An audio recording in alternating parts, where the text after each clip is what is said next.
What's going on, people? Welcome to the match preview show. Unfortunately, Palace are playing again. It does feel like that right now with Palace. And this time is against Spurs on Sunday. Once again, the game is televised on TV. Let's see if Palace turn up. As you can see, there is a lot to discuss. It is a very important preview. Is Glasner's job on the line? How do we go and where do we go from here after that Forest display? As always, make sure to get involved by leaving down your thoughts in the comment section down below, as well as dropping a like and subscribing if you are new to the channel.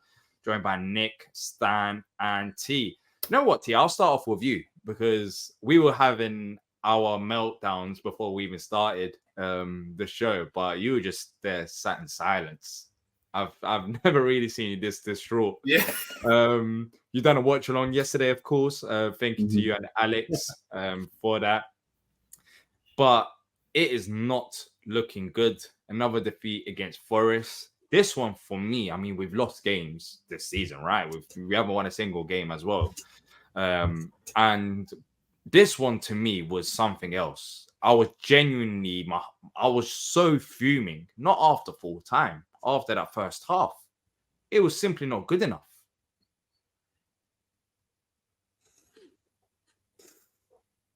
It's a tough watch these days. It's a tough watch. We're extremely unbalanced in our attack right now. And yesterday, you could tell that once again, Glasner's trying to accommodate for Kamada to start as on the right 10 position and put Kamada on the left to try to accommodate for him. Just didn't work at all because as they roamed away and left Munoz by himself on the right hand side, it didn't look right. We just change needs to happen. It needs to happen soon. For you, T. Sorry, I the only football I really watch is Palace. Sometimes I watch the odd Premier League game. Sometimes England if it's a tournament. I don't watch the Bundesliga that much. Now, Elise is tearing up trees over there. Of course, he's such a fantastic player. Kane is tearing up trees over there, getting top scorer. Is the transition from the Bundesliga to the Premier League more difficult than the transition from the Premier League to the Bundesliga, do we think? And I'm only asking you because I bet you watch. I would say for sure because the Bundesliga, number one, it's not as fast, it's not as physical, and those are some of the things that you're seeing a guy like Kamada struggle with. He's weak, and he can't play at the pace of the match. That's why, and that's where he's having a lot of his struggles right now. And shoot, maybe our manager's struggling with that adjustment too.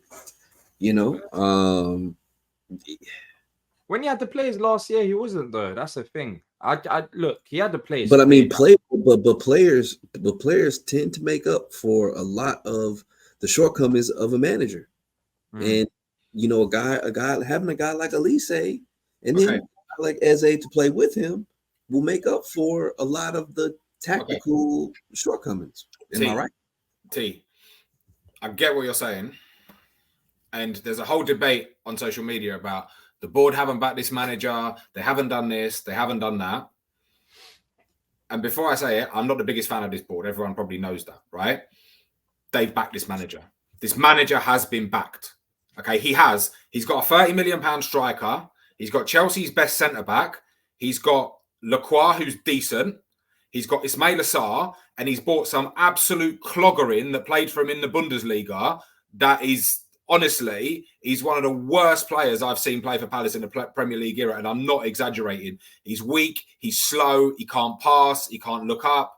So many misplaced passes yesterday. This manager has been backed, okay? But this format, his shortcomings are that he's like, for 8 games now, he's been sticking to this back three. You've got 2 fullbacks that, at the moment, what's it called? Just like they're useless. The pair of them, can't get forward. and the system doesn't work. So he's either got to change this system sharpish, or the club will change him. That's what's going to happen. No, I think that's the sad reality of the situation, and I don't want the club to change him because I do think he's a good manager, but for him to be that good manager, who I think he is in my head, for him to prove it, he needs to be able to adapt to situations, and this is a situation which he needs to right now change. Which the thing that gives me optimism is the fact that he has changed it during games, for example, to a back four. He has done that, but it has to be from the start. However, he's got a sticky dilemma because we've kind of built this squad to play his traditional back three by bringing in 3 starting centre backs, and that's why we even loaned in Chalobah. But it's not working, so he needs to make that call. He either makes that call, or another manager will come in and will make that call for him. So it's simple as that. He needs to change to a back four, and I don't know whether it'll be in this game, Nick, but it's not going to be any easy against Spurs, who have got a very strong attack. So he needs to find a way in the next how many days to try and find a solution, because we're not creating enough chances. Yes, we're not conceding a lot of goals, but it's not about scoring chances. It's about creating. And this system doesn't allow any creation, as Stan has mentioned, as everyone's mentioned, with the wing backs not performing at the levels. Even when Munoz is performing, by the way, Munoz is getting a lot of stick, and I understand why the focus is on him, because he's meant to be the player that provides the width. However, against Forest, Munoz is running down the line, but halfway through he needs to stop and turn back because no one's there to support him because of what he said. Eze wasn't there to support him, and this is the problem. But if you don't have the width from the wing backs, then Mitchell yesterday, he didn't even get involved in attack. I can't remember him attacking. Did you see the balls that Munoz was putting into the box yesterday? They were terrible. Yeah, but then it's hope balls. I don't know what you expect Nketiah or Eze or Kamada to do with balls going into the box against Milankovic and Morello. And that's the thing. There is no patterns of play going forward, and it's because this system is relying on Munoz and Mitchell to be them wide players. I'm going to stop you there, Dee. I'm playing devil's advocate a bit, but I said it on the review show last night, and I'll say it again for the benefit of those who might not have seen or heard that. But last night's game, okay, we can say that it was fine margins. Their keeper made 2 really good saves, kept out Schlupp, and I erased the game from my memory now because it was so shit. But it was a tale of 2 keepers. One made 2 really good saves. I nearly called him Hennessy then. Henderson, that was a howler there. We can talk about the build-up, Chalobah's header out, and nobody blocking the shot or getting in the way of the shot. But it was a close game. Forest, okay, I think they might have just edged it, but another day we could have got a draw, got the points. And they've all been close games, so we're not getting hammered. It's just some fine tuning that needs to be done. I agree with what you say. I agree with both of you about Munoz. Munoz was everywhere last night down that wing, and he saw a lot of the ball. However, he was either what he did was pretty good, or what he did was absolute shit.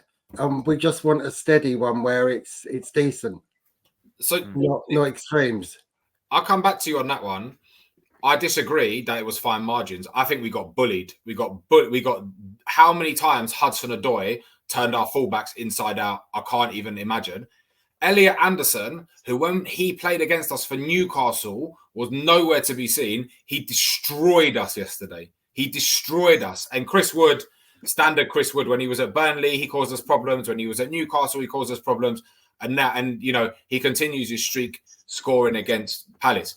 The one thing I will say, against Liverpool, Glasner started Ismail Assar. Granted, first half performance wasn't very good. Second half, got some width, got up and down, boom, boom, boom. Why have you dropped him to the bench?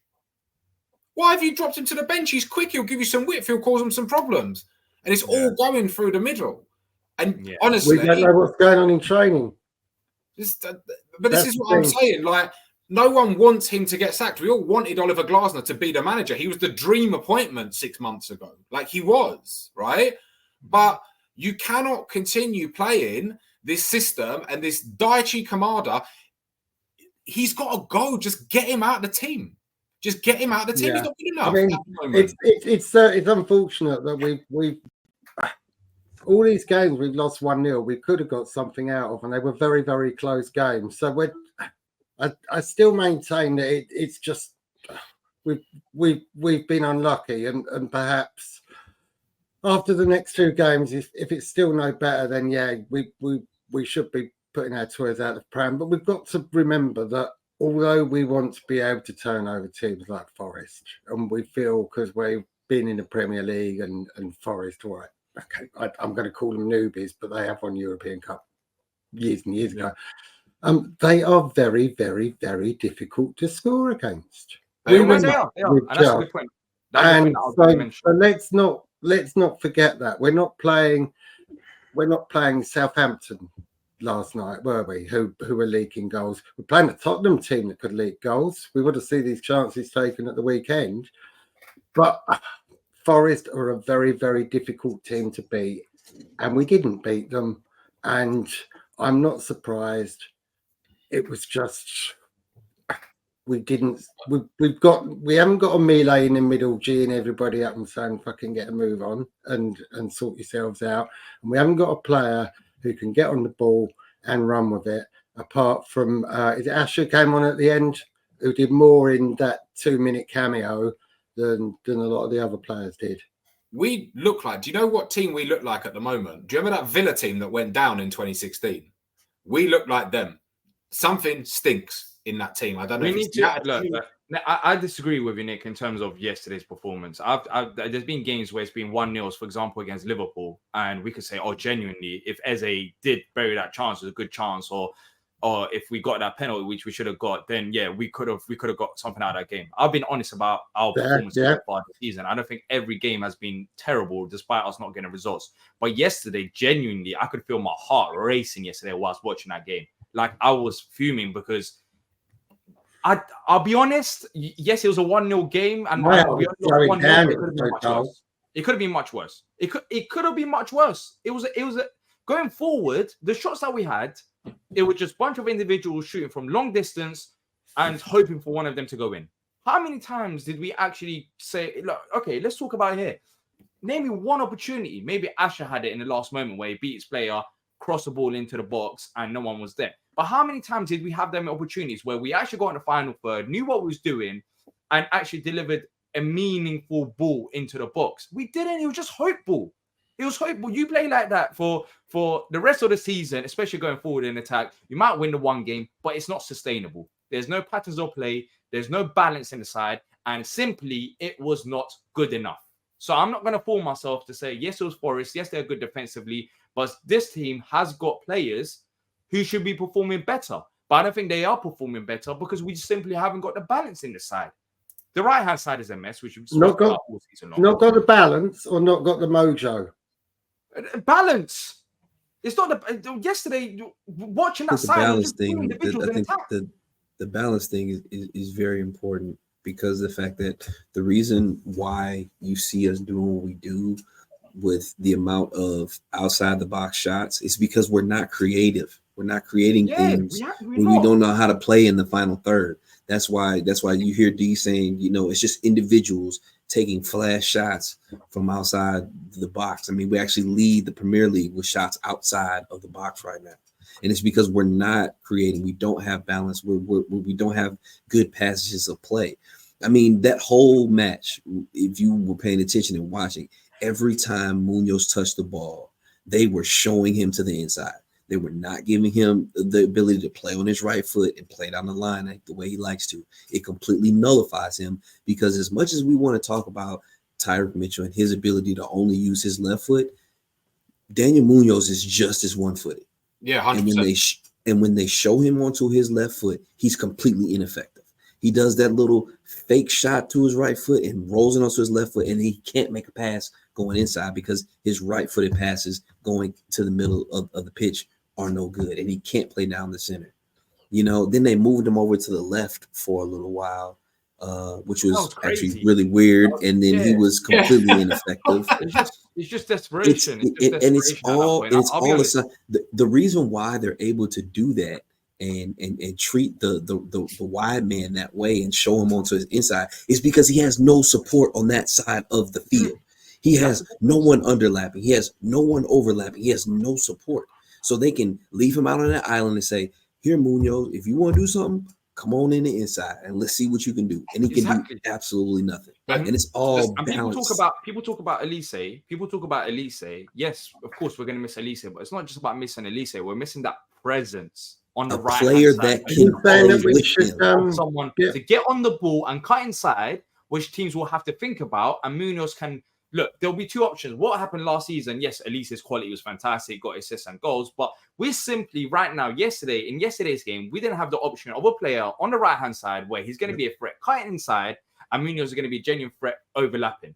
That's why it was so easy for Forest. Send Munoz inside. Munoz is still by himself. No one is there to support him. No one is there to no one. And that's what Stan, and that's exactly what Stan was saying earlier. And that's what Stan was saying earlier about the fact that why do you not play Sarr from the beginning? Someone who can actually play over on that side and give the support that's needed. But this is what I'm saying. And if there's another Palace podcast, there's a gentleman that has his own show on it, and he's always rambling on about ball carrier, ball carrier, ball carrier. Sarr is a ball carrier. He can get you up the pitch. He's quick. He can beat his man.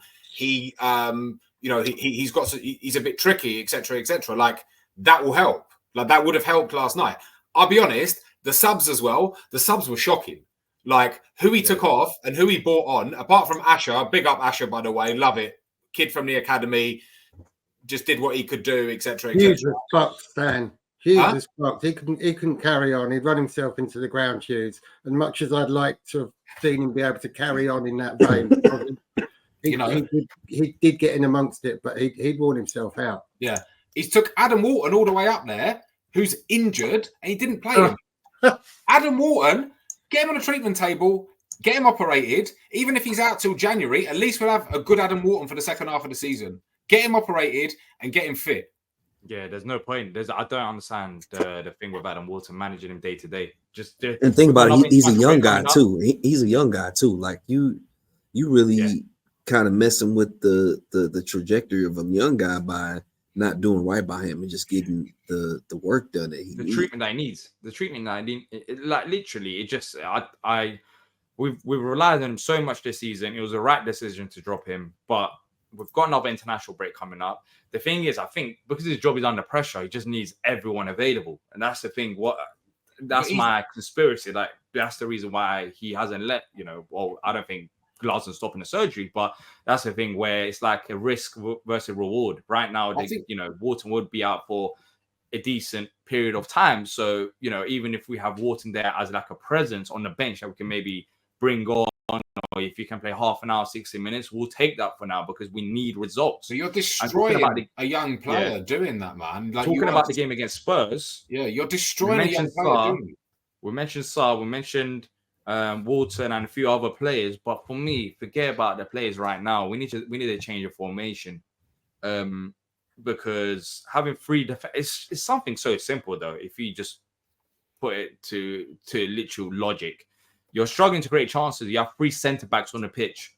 If you're struggling to create chances, you have three centre backs on the pitch. Yes, it's more risky, but you take one of them off, you put an extra midfielder or an extra striker, and then you will see how it goes like that. If you're struggling to create chances, which we are right now. So for me, I don't know if you're doing the Spurs game. That's the thing, because Spurs are an attacking side. And I don't know if you'd want to change from a back five to a back four when out of possession. I don't know if you want to do that, but he needs to show something. Get Joe Ward in there. Get the old captain back. Get a bit of vim and vigor back into that team on the pitch. Joe Ward is not the answer. I don't think he's the answer either in this. But you know what? Chalobah can play fullback. He can play fullback. They put him in there. They had him when they switched Daniel Munoz to left back. They put Chalobah at right back, and he gave us nothing because it still looked like a back three. Yeah, because he's not going to push forward and attack. He's played more games in CDM, to be fair. So if you are going to go to a back four, move him up a bit, and then have. Why do we need to play Chalobah? Why does it like Chalobah either go right back, CD? Like why? It's a simple case of you drop one of the centre backs. That centre back is Chalobah. That Munoz offers more I mean, as a Munoz right-sided right back in he's terms of played pushing as a up. right back in a back four prior to coming to us. Yeah, He was in the Munoz back, just he stays plays at in the right back back. four for Colombia. Mitchell stays at left back. There's less reliance on them when they're pushing forward because we would have actual wide options there. Now, those wide options, it'll be interesting to see what you lot think. I think he will approach it. He can approach in different ways. I know we're not the strongest in terms of depth for wide players, but there is still different variations we could do. I think the most logical one in the short term would be a 4-4-2 because we have kind of changed to that during games. And so far this season, that'll be Mateta and Nketiah up front. You'll have, depending on who's fit, either Walton, Decore, best case scenario. If not, then Hughes, Loma, and then Eze would have to go out wide, Sarr on the right, and that's a simple solution there. But for me, because we are struggling to create chances, I would rather go with a 3-man midfield. I think that would add a bit more balance. And this might be a weird shout, but Nketiah created the most chances in the whole game week 8 in the Premier League this weekend. And yes, in the Forest game, 5 chances. And that was all by himself. And the thing that I spoke about Nketiah when he did join the club is that he's a ball carrier and he can do something with the ball on his feet. So I wouldn't be against even if we went to a 4-3-3 with Nketiah playing as a wide option down the left-hand side and putting Eze through the middle. He's got to go 4-4-2 or 4-3-3. Or 4-3-3, yeah. Or 4-2-3-1 or whatever it is. Like, yeah, he's got to do that. Yeah, Nketiah on the left-hand side, fighting inside. Whatever you got, you got to have somebody quick in there because half of Spurs' goals and most of Spurs' goals have come from counter-attacks. So you need Sarr. I'd play Sarr because he's quick. But that you can still play Sarr. You play Sarr down the right-hand side as a right winger or right mid, depending if you play 4-4-2. Or you could play... That's the thing. In a 4-4-2, I wouldn't want Nketiah down the left. I'd prefer Eze there. But for me, yeah, look, he can still work. Does Eze deserve a place? What was the that? way he's been playing. Does Eze deserve a starting place? It's a very good shout. It's a very good shout. In fact, in the opposition preview that I've done, we spoke about Spurs and Postecoglou, and he's actually, subbed off Maddison in games. And James Maddison's meant to be as a big player. He subbed off Maddison at half time to a tactical change against West Ham and ended up winning that game 4-1. And he needs to make big calls, but I don't know if you drop Eze, who's the alternative? He's not going to start Asher. For me, look, you look at the game so far this season, right? In terms of how we've approached the games. Against Everton, we had Mateta, Nketiah, Eze on the pitch at the same time. We still managed to score a goal. That first half was decent. Now, I'm not saying those three with a starting back three is the option, but I think having those three on the pitch at the same time gives us something going forward. And imagine adding Sarr to that. We actually have attackers who can, create chances. We'll go for it. It's more risky because we don't have 5 at the back. We'll have 4 at the back. But at this point, we either take risks or he loses his job because this back three is simply not working. So it's literally up to him. We had look, the games we've had Mateta, Nketiah, and Eze playing. We had them against Everton. We lost that game, but at least we had something going forward, especially in the first half. It's just the dynamics of them three. It's not them three being on the pitch at the same time. It's the dynamics. Nketiah as like a number 10, it didn't work with Eze alongside him. But Nketiah maybe behind Mateta as a shadow striker could potentially work, or him out wide. Like there's different variations you can use. But you can just play 2 next to each other because you can do that. Yeah, you can do that as well. You can do that as well. And maybe we add a bit more with our press, having 2 players up there pressing. So we just have to go back to that. Even the QPR game. What happened to the? Can you not press in a 4-3-3? Can you what happened to? No, you can press in a 4-3-3. The problem is what's happened to that press? Yeah, where's he gone? Yeah, that's the thing. You watch the Forest game. I'm getting pissed off watching that game because I'm watching the front three just give so much time and respect to the Forest defenders, and it was like that against Man United as well in the first half. And majority of even Liverpool. Look at the second half against Liverpool, and he spoke about it after the game, where we told the players at halftime to press the defenders a bit more, not give them as much respect. Where's this press gone? That's the biggest thing. The press is not even there anymore. You go 4 at the back. You add either another attacker or another midfielder, and you go and press. You press and show the old Glasner, where we were pressing teams, where we're trying to counter teams. This side, I can't recognize it. It's just a system that's clear. They look lost. They look terrible. And we'll go back to, obviously, like, we lost our best player. I get that. And we'll go back to Daichi Kamada. The guy would struggle to get a game at Plymouth Argyle at the moment. Like, he would. He genuinely would. Oh, this Plymouth. I went to school there, mate. So, yeah. No, I've just had a thought. Right, Glasner, wanted by Bayern Munich in the summer.